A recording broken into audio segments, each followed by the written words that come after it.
What is going on out there, peeps? Okay, so we're going to talk about the dinar today, okay?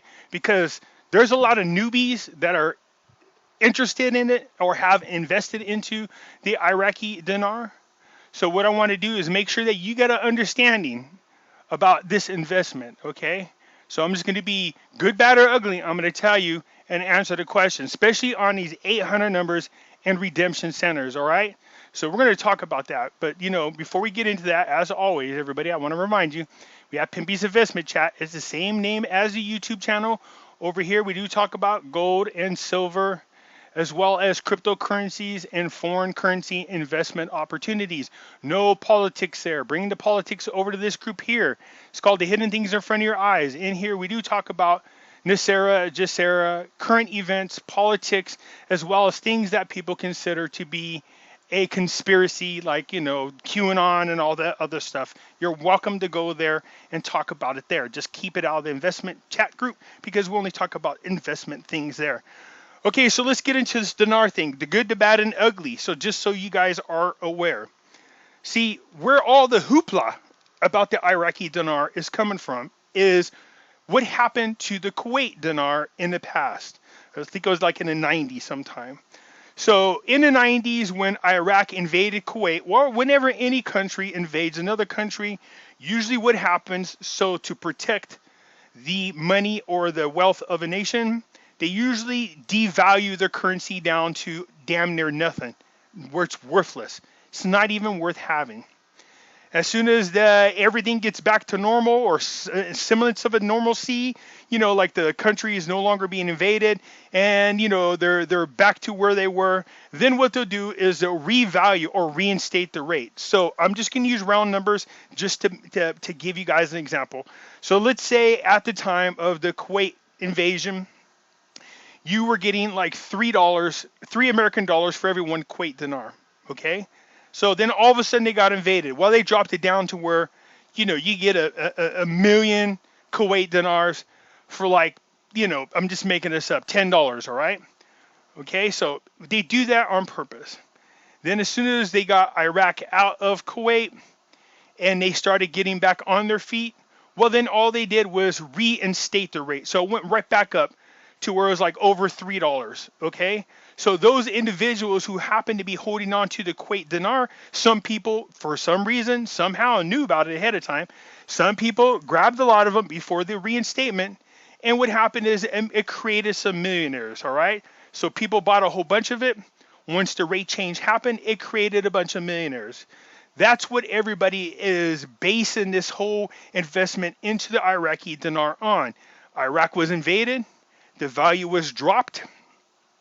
Once the invasion was over in 2003, they swapped out the old Iraqi dinars, the ones with the Swiss dinars and the ones with Saddam Hussein's face were taken out, and the new dinars put in, which are the ones we see now. Okay? So what everybody's hoping is that when it's time that they reinstate the rate, and the rate at the time was $3.22. That's what a lot of people are hoping will happen again.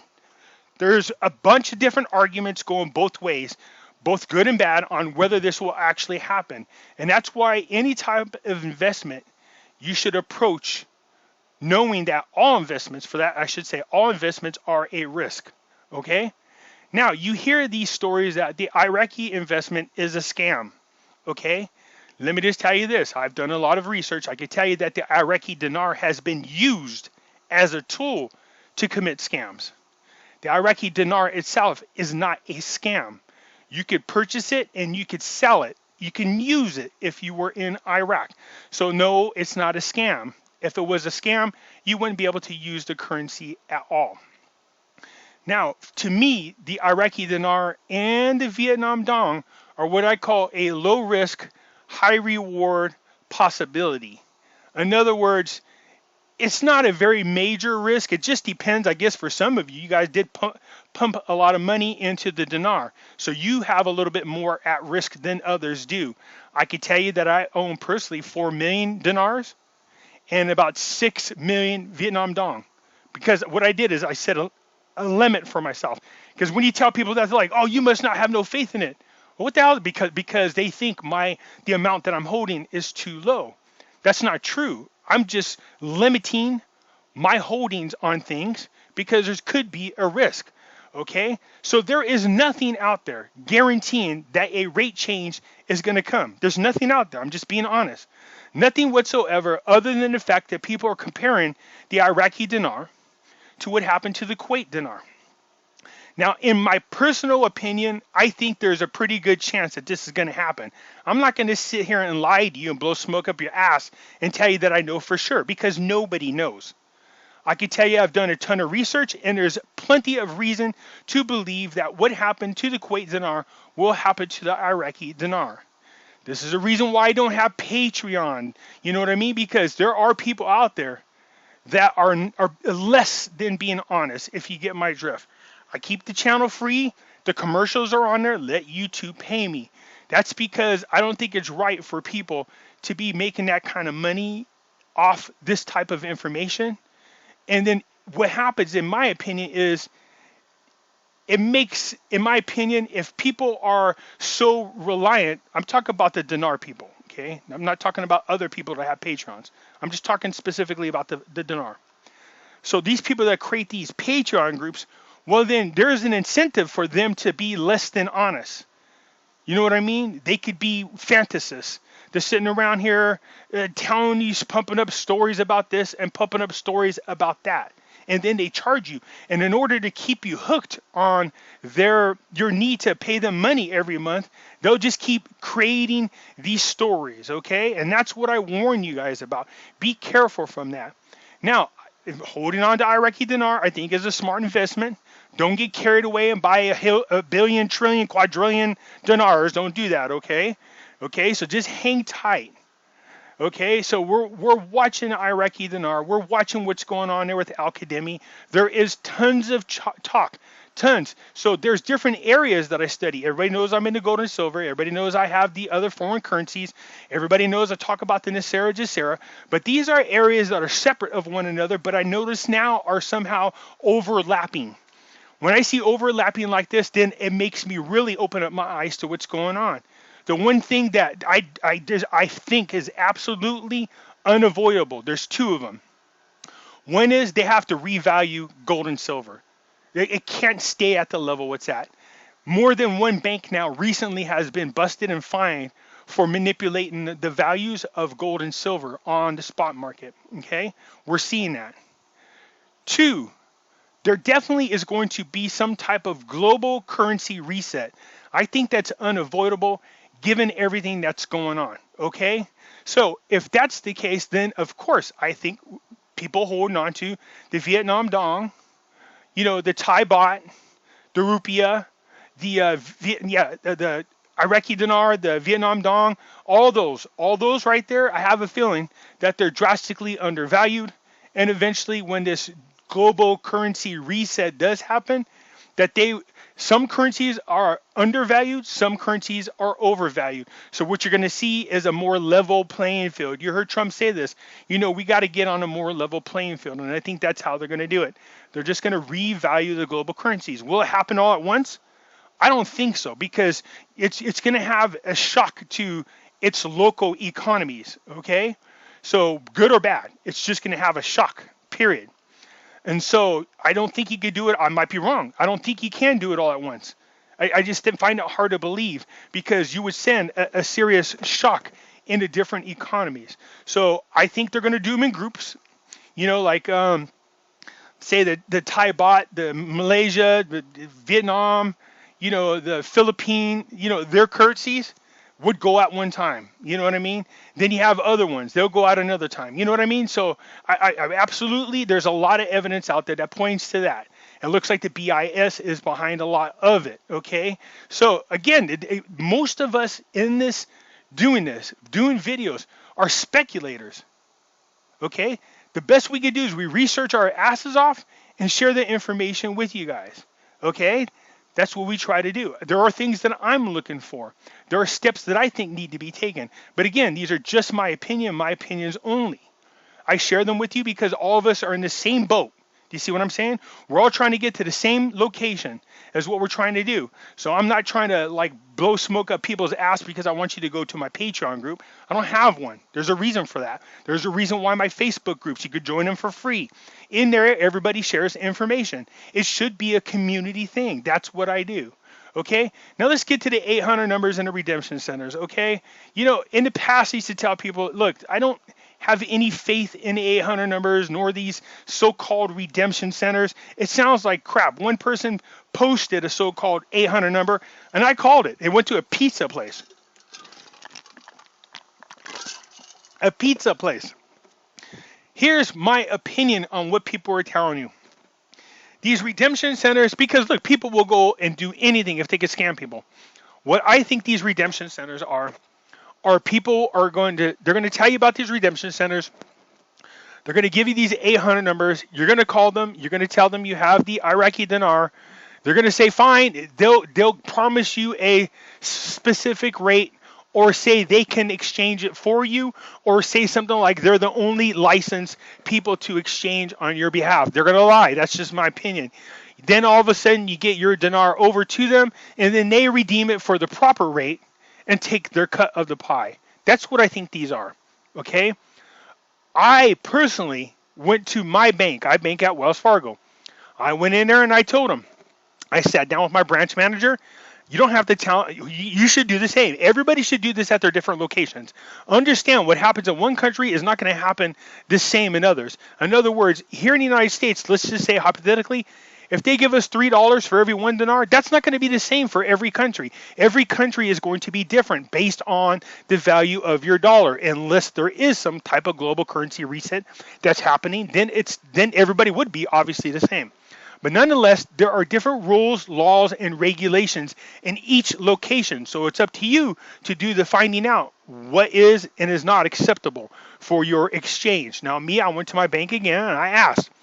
And the first thing the bank manager told me is, I have to tell you up front because it's the rules, that currently they do not buy, sell, or exchange Iraqi dinar, which is fine. I understood that because I already knew that there was a restriction on the currency. So that was no news to me whatsoever. But then he said, okay, so this is what would happen. He said, if the exchange happened, if the restrictions were removed and you were, and Wells Fargo was allowed to buy, sell, and exchange the currency, what I would do is I would come into the bank and get his attention. Okay, I would let him know that I'm bringing in my currency to be exchanged. There's a fee. They get a percentage just for exchanging it. Okay, he said if you have a lot, like if you're getting millions back, hypothetically, obviously they can't give you the money all at once, not because they're being slick or tricky. No, banks don't hold that much money. So if you wanted to redeem, $10 million worth, and you actually wanted the $10 million, well, they would have to order the money for you and have it brought in. They charge you a fee for that. And then you could take out $10 million of your money. You could do that, okay? But for the most part, what had happened is he said they would look up, see what the current rate is, let me know. I say, okay. I go ahead. I give them the currency. They just make sure that it's legitimate. And then they go ahead and they deposit it into my account. They do the exchange. So let's just say again, I'm just using this for simplicity. I have $1 million dinars. It doesn't change to 3-to-1. Now I have $3 million US dollars. Okay, I agree. He agrees. Then they just go ahead and make the deposit into my account. That's it. That's it. No 800 numbers, no redemption centers. I just deposit it like it's regular currency into my bank account. And then I have access to it right away because it's my money. You're depositing legitimate money. Do you see what I'm saying? So yeah, I hear about these all the time. Now, I'm saying I think they're bullshit, all right? But don't get me wrong. Again, that might be a legitimate thing for in other countries, these so-called redemption centers, these so-called 800 numbers. What I'm saying to you is to please be careful, all right? You should already be planning ahead. You should have already been doing your research about where to go. You need to talk to your local banks. You don't have to tell me you have Iraqi dinar. Just simply ask them, hey, if I want to come in and exchange my currency, how does this work? Do I just come straight to you? And they'll tell you, yes, you do. No, you don't. Maybe they want you to call an 800 number, but let the banks tell you that. Okay, that's what you should do. Anyways, I just wanted to share this information because a lot of people are bringing it up, and you can tell when there's a lot of newbies, they hear about these 800 numbers and redemption centers and all that crap. No, just go find out for yourself. Go to your bank or wherever it is you exchange your currencies and find out what it is you'll have to do. This way, you already know in advance. Do you see what I'm saying? So as soon as you get word that something's happened, and you just walk right over it and you do what you need to do. Okay, I hope that helps out everybody. That's where we are. Look, I'm just good, bad, or ugly when I'm talking about all these different investments. I'm just going to tell you my opinion on them. Even some of the stuff that I talk about, people don't like. They get mad. You know what I mean? They're like, oh, well, you don't believe? No, I never said that. I'm just saying, though, I'm not going to sit here and blow smoke up people's ass all day long. I'm just not going to do that. We're all in the same boat. We're trying to accomplish the same thing. So what would be the benefit in misleading you? I'm not going to do that. I'm not asking you guys to go to my Patreon group. I don't have one. I'm just sitting here. I'm an average guy. I'm one of you. I'm just sharing the information with you and getting your opinions, and we have dialogue, all right? That's what's going on. So I wanted to let you guys know this is the truth about the Iraqi dinar. It's a low risk, high reward situation, okay? But there's nothing out there set in stone that this is going to happen. If I'm just being honest, there's plenty of reason to believe it's going to happen. I don't want you guys to go away from this video going, oh, Pimpy said it's not real. I didn't say that. That's not what I'm saying. What I'm saying is nobody has anything out there that they can point to that legitimately guarantees any type of exchange rate. But having said that, all my own personal research says that this is very real, okay? I just also wanted to make sure you understand that. So the point being, just hang on to your dinars, but you should already be in advance. You should be doing all your prepping now. All these things that people go, oh, what about these humanitarian projects? Oh, man, you don't need no damn humanitarian projects, all right? You don't need those. People have been telling me about that crap for a long time. No, okay? No. I went to my bank manager. He didn't say, hey, I got to tell you before you do, you got to have a humanitarian. He didn't say that. He just said, bring the money in and deposit it. That's all I got to do, okay? So now it's up to you to talk to your banks. You go out there and you ask them. You don't have to tell them it's the dinar or the Vietnam dong. Just say, generally speaking, if I have a currency, how does this work? They're going to tell you, okay?